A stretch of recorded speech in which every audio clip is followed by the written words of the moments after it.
जय श्री राम मित्रों। मेरी इस चैनल का नाम है दिव्य महिमा चैनल। मैं आज ब्रॉडकास्ट करने बैठा हूँ। सविशेष रूप से हनुमान जी की मनोकामना पूर्ण करने के लिए एक बहुत ही अद्वितीय मंत्र है, उसका मैं आज उल्लेख करने जा रहा हूँ। गुरु जी, आप मेरी बात सुनिएगा। मैं किसी के सामने ऐसा नहीं बोल रहा हूँ, कोई भी यूट्यूबर या कोई भी ऐसा बोल रहा है कि आपकी जो प्रस्तावना जो चैनल है उसका महात्म्य क्या है, प्रस्तावना क्या है, आप किस तरीके से उसको प्रस्तुत कर रहे हो, वही मेरा मोटिव है। तो आपने दिव्य महिमा चैनल क्यों रखा है? दिव्य महिमा चैनल का नाम इसलिए रखा है कि भगवान की महिमा अपरंपार है। आकाश पाताल पृथ्वी में उसकी महिमा का अनंत गान किया गया है। और इस चैनल में मैं बहुत सारे दुर्लभ मंत्र का और ऐसी भगवान की कथाएं रखने वाला हूं जो अभी तक किसी ने नहीं रखा है। तो हनुमान जी का दिव्य मंत्र आपके सामने प्रस्तुत कर रहा हूं, जिससे आपकी मनोकामना परिपूर्ण होगी। ऐसा कौन सा मंत्र है? ऐसा मंत्र है मेरे पास जो आपको कहीं नहीं मिलेगा और ये सिद्ध मंत्र है। आप एक बार सुन लीजिए। ओम नमो हनुमंताय भय भीड़ भंजनाय दक्षिणामुखाय अकाल मृत्यु प्रशमनाय त्रय सौम्य स्वरूपाय श्री राम प्रतिष्ठाय ओम हुम हाम हीम हुम हुम फट। ये मंत्र है। नहीं, मैं जो बोल रहा हूँ आप वो समझिएगा गुरुजी कि इस मंत्र का उच्चारण कहाँ से हुआ, कौन से मंदिर से हुआ, किस तरीके से हुआ, कैसे हुआ, और पौराणिक कथा इस मंत्र के साथ कहाँ कहाँ जुड़ी हुई है। ये मंत्र विश्वामित्र खंड में स्कंद पुराण में एक कथा है, पौराणिक मंदिर है जो हनुमान जी का, श्री भीड़भंजन मारुति मंदिर, भीड़भंजन हनुमान जी का मंदिर, जहाँ पर स्वयं राम जी पधारे थे। और उनके सुपुत्र लव और कुश जब बाधाएं आई उनको, तब उन्होंने इस मंत्र का जाप करके अपनी बाधाएं दूर की थी। ये मंत्र है, इसलिए इस मंत्र का बहुत ही बड़ा तात्पर्य है। और ये लवकुश ने सिद्ध किया था, और इससे कभी कोई प्रकार की जो भी विपदा आती है उसका निवारण होता है। ठीक है गुरुजी, लेकिन उसकी मुझे डिटेल में वार्ता आप सुनाइएगा, जिससे दूसरों का भी भला हो और स्वयं रामचंद्र भगवान की कृपा प्राप्त हो। इसकी कथा तो आपको पहले भी बता चुका हूँ, लेकिन आपको ज़्यादा समझ में आए इस तरह से बताता हूँ कि ये जो वटप्रद नगरी जो वड़दराज कहा जाता है, उसमें हिरण नगरी जो आज हरणी के नाम से प्रसिद्ध है, वहाँ पर स्वयं राम जी पधारे थे। और यहाँ का दैत्य हिरण्यक्ष को हनुमान जी के द्वारा उसका निवारण किया था। तो ये मंत्र जो हनुमान जी का है, वो इस मूर्ति का जो त्रय स्वरूप है, तीन स्वरूप है, मानव मानव और देवी स्वरूप, इनका वर्णन इस मंत्र में किया गया है। और ये बाधा दूर करने वाला और विकराट स्वरूप जब लिया था हनुमान जी ने, इसके इसका प्रभाव, इसका पराक्रम इस मंत्र में है। अच्छा गुरुजी, ऐसा है कि आप जो बोल रहे हैं इस मंत्र का प्रभाव जी, जिसमें देवी मनुष्य एवं वानर स्वरूप, हाँ उसको बड़वानल भी बोलते हैं जी, शास्त्र के हिसाब से, जी, जो रुद्र या मल तंत्र में बताया गया है, हाँ और एवं ब्रह्म वैवत्व पुराण में बताया गया है, जी, वो मंत्र का अनुसरण आपने किया हमारे बिल्कुल। साथ। बुद्ध डामर में भी है ये, क्या बात कर रहे हो बुद्ध गुरुजी? डामर तंत्र में भी ये है। जी, आपके पास प्रमाण है क्या? ये प्रमाण के साथ तो बोल रहा हूँ। तो जो लोग बोल रहे हैं कि हनुमान जी के बड़े बड़े पैर दिख रहे हैं, ये दिख रहे हैं, वो दिख रहे हैं, वो सब कुछ क्या है, बकवास है क्या? देखिए, आजकल लोग पैसे के चक्कर में जहाँ जहाँ बड़े बड़े मंदिर है, जहाँ प्रतिष्ठित पौराणिक मंदिर है, वहाँ का जो कथा वार्ता है, जो चरित्र है, महात्म्य है, उसको अपने हिसाब से अनुकरण करते हैं, अनुसरण करते हैं और लोगों को भ्रमित कर रहे हैं। ये बिल्कुल गलत है। ये हनुमान जी का रूप ही कुछ अलग है, इसमें कोई बड़े पैर नहीं है, ये कोई गधा घूम नहीं रहे, ये सब लोगों को आकर्षित करने के लिए तो कथा गुरुजी बातें एक बनाई बात जा रही है। मैं पूछता हूँ कि वटपत्र नगरम यानी बड़ोदरा, जी हाँ। जहाँ पे गदा सर्कल है, क्या गदा उधर गिरी थी? उधर शिला कुछ गिरी थी क्या? नहीं नहीं नहीं नहीं, ये सब मन गढ़ंत बातें बताई गई है अपने आप को बताने के लिए, लेकिन कहाँ, ये तो त्रेता युग की बात है। हनुमान जी त्रेता युग से विराजमान है भीड़भंजन के नाम से, और ये नाम तो ऋषि मुनियों के, यहाँ के ऋषि मुनि ने दिया था। उस वक्त कोई यहाँ तो गधा वहाँ आपके शिला नहीं स्वयं थी। जो गुरुजी थे, हाँ हाँ। स्वयं जो गुरुजी थे, इस मंदिर का उजागर किया, जी वो गुरुजी कौन थे और कैसे किया उजागर, वो सब कुछ आप हमसे अनुरोध कीजिएगा। देखिए, हाँ देखिए, आपको संक्षिप्त में बता रहा हूँ। हमारे गुरुजी थे श्री विष्णु प्रसाद द्विवेदी, उसको हम मौनी महाराज कहते थे। बाल बाल ब्रह्मचारी थे, और उत्तर प्रदेश के रायबरेली से बचपन में ये हमारी जो हनुमान जी की छवि है मूर्ति की, उसको दिखाई दे रही थी स्वप्न में।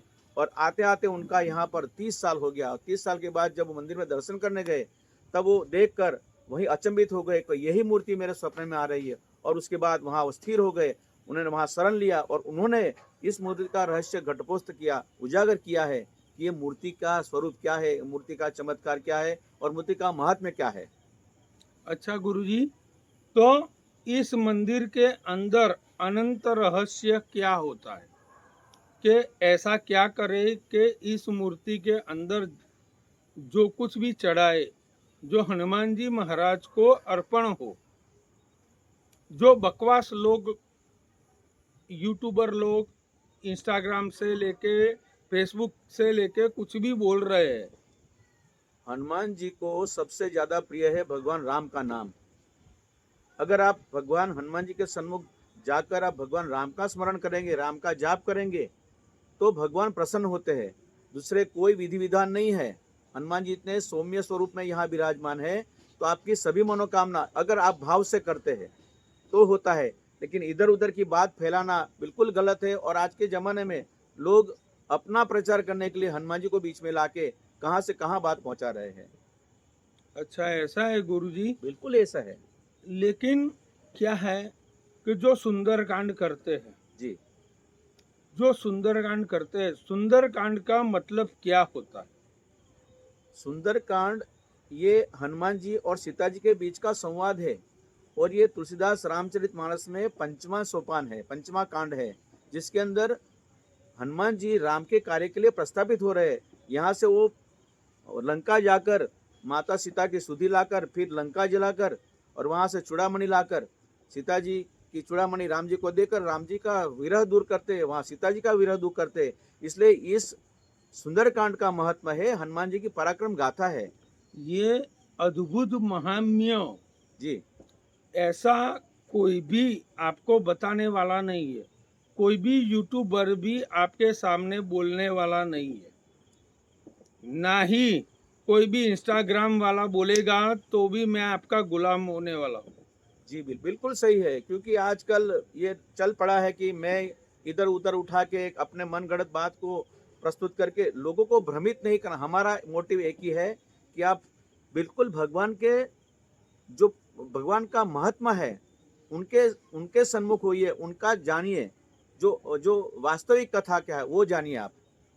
इसका, ये चैनल का मतलब यही है कि जो भगवान की महिमा है लोगों तक पहुंचे और लोगों का कल्याण हो। हमारा कल्याण हम लोग नहीं सोचते, लेकिन लोगों के अंदर से जो भ्रमित किया गया है वो दूर हो, और वास्तविक क्या है वो सबको पता चले। अच्छा ऐसा, लास्ट में एक सवाल पूछता हूँ गुरुजी, जी कि ये लोग बोल रहे हैं कि हनुमान जी को चने, गुड़ एवं कोई भी चीज चढ़ाने से आपके सारे कार्य परिपूर्ण होते हैं, वो क्या सही परिपूर्ण होते हैं? बिल्कुल। देखो इसमें क्या है, भगवान की स्थापना करने पर कुछ ना कुछ भगवान को भोग लगाना पड़ता है, और हनुमान जी को ज्यादा प्रिय चने हैं, तो गुड़ चना वैसे भी भगवान को कुछ ना कुछ प्रसाद के लिए रखाया जाता है। तो ये नहीं है कि आप कोई भी चीज चढ़ा दो, जो अपने पुराणों में वेदों में प्रमाण किया गया वही उनको भोग लगाया जाता है। लेकिन मात्र भोग से नहीं, आपके मंदिर का भाव चाहिए, और भाव से ही भगवान प्रकट होते हैं, भाव से भगवान प्रसन्न होते हैं। इसलिए अच्छा गुरु जी, हाँ आपने एकदम सही बात एवं सटीक बात बोली है और मेरे जीवन के अंदर मेरा उद्धार हो गया है। जो मैं हनुमान जी महाराज के बारे में सोच रहा था जी उससे भी बड़ी बात हो गई है। जो बिल्कुल। मैं सोच नहीं सकता था। हनुमान जी मैं मेरा जन्म वट्टपत्र नगरम में हुआ, जी यानी बड़ोदरा में। मैंने तंत्र शास्त्र में पीएचडी किया वाराणसी से। जी लेकिन आज तक मुझे वट्टपत्र नगरम के अंदर क्या चीज है, क्या नहीं है, एवं वट्टपत्र नगरम का इतिहास मुझे थोड़ा सा मालूम है गुरुजी। जी जो मैं आपके सामने बोल रहा हूँ। बताइए। जो आज आज जहाँ जगह है काला घोड़ा करके जो चीज बड़ौदा है, में हाँ है। वो जगह पे कभी भी जल ऊपर तक नहीं जाता है। नहीं जाता है। क्यों नहीं जाता है? क्योंकि वहां पे विश्वामित्र जी ने यज्ञ किया था। यज्ञ या किया था। बिल्कुल सही बात है। ये सही बात है गुरुजी। हाँ ये प्रमाण के साथ है। ये यज्ञशाला थी, वहां पर यज्ञ किया गया था विश्वामित्र द्वारा। विश्वामित्र के किनारे पर जितने भी मंदिर है। और आपको एक बात अलग बताऊं कि जो समाज था ऋषि मुनियों का समाज उस वक्त, वो समाज का नाम आज समा विस्तार पड़ा है। तो ये बिल्कुल तालमेल यानी करता है। आप बोल रहे हो कि जो पूतना तारका जो थी, हाँ तारका एवं उनके जो दो पुत्र थे, वो सारे जो लोग थे वो समाज से लेके, यानी आज का समय, यानी उस टाइम पे हिरण्य नगरी, हिरन नगरी। उधर से पधारते थे और यज्ञ परिपूर्ण नहीं करते। ये और सही बात है कि सतयोजन रामचंद्र भगवान ने जब तीर चलाया था, सतयोजन वाला तीर, वो तीर सही था क्या गुरुजी? बिल्कुल सही था। ये रामायण में उल्लेख है उसका। क्या बात कर बिना रहे हो? फना वाला जो बाण लगाया था, तो उसको बहुत दूर तक, जोजन तक उसको बिना उसका मृत्यु के उसको छोड़ दिया था भगवान ने। और विश्वामित्र का जो यज्ञ था उसको रक्षण किया था राम जी ने। अच्छा ऐसा था हाँ, क्या? हाँ, ऐसा है। तो क्या है कि जो लोग अलौकिक भाषा से लेके अलग तरीके से दूसरों को भ्रमित कर रहे हैं, उसके बारे में आप क्या कहना चाहते हो?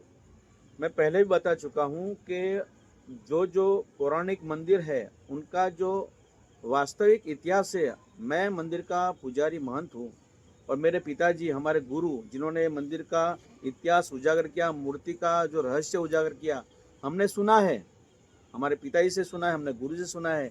इसलिए ये जो कहानी है, ये जो तात्पर्य है, ये कोई जानता नहीं है। और लोग अपने हिसाब से लोगों के दिमाग में कुछ उल्टे सीधे तात्पर्य डालकर अपना चैनल को हाईलाइट करने के लिए इधर उधर की बात करते, ये बिल्कुल गलत है। और मैं इसीलिए इस चैनल का मैंने शुरुआत किया है ताकि लोगों को सही पता चले वास्तविक क्या है, सत्य क्या है। थैंक यू गुरुजी। आपने जो कुछ भी अनुष्ठान एवं कुछ भी किया हुआ है तंत्र मंत्र एवं यंत्र से, और आपके आदि अनाद कालदी आपके अंदर गुरु का जो स्रोत प्राप्त हुआ है, बिल्कुल है। आपके जीवन के अंदर गुरु जी का जो माध्यम प्राप्त हुआ है, जी वो दूसरों को भी आपको फल प्राप्त करिएगा। हमारा हमारा लक्ष्य एक ही है कि जो भी हनुमान जी के चरण में, हनुमान जी के सन्मुख जाकर अपना दुख बयान करते हैं, अपना दुख भाव से, भगवान सभी का कार्य करते हैं लेकिन भाव मेन चीज है। भाव से आप भगवान के सामने अपना दुख बताएंगे और भगवान को अपने सच्चे हृदय से ध्याएंगे, पूजन पाठ करेंगे, मंत्र जाप करेंगे, तो भगवान ये इसे इसके लिए इसका नाम रखा है भीड़ भंजन। भीड़ मतलब कष्ट बाधाएं दूर करने वाले ये हनुमान जी क्यों नहीं करेंगे। अच्छा ऐसा है तो मैं क्या है, मैं कामाख्या तंत्रम का अधिष्ठाता जी आपको बहुत गुरु हूँ मैं। बहुत सुना है आपको आपके बारे में। तो मैंने सुना था इस मंदिर के बारे में, इसीलिए मेरे इस चैनल के अंदर आपको जी एवं आपके चैनल के माध्यम से मैं दूसरों को भी बोलने जा रहा हूँ कि बताइए। आप गलत तरीके से कोई भी माध्यम चुनिएगा नहीं। ध्यान से सुनिएगा मित्रों, गलत तरीके से कोई भी माध्यम चुनिएगा नहीं और आपके जीवन के अंदर सारी मनोकामना माँ कामाख्या एवं हनुमान जी महाराज की कृपा प्राप्त हो, ऐसी माँ कामाख्या से मेरी कृपा है। और जय सिया राम। जय श्री राम।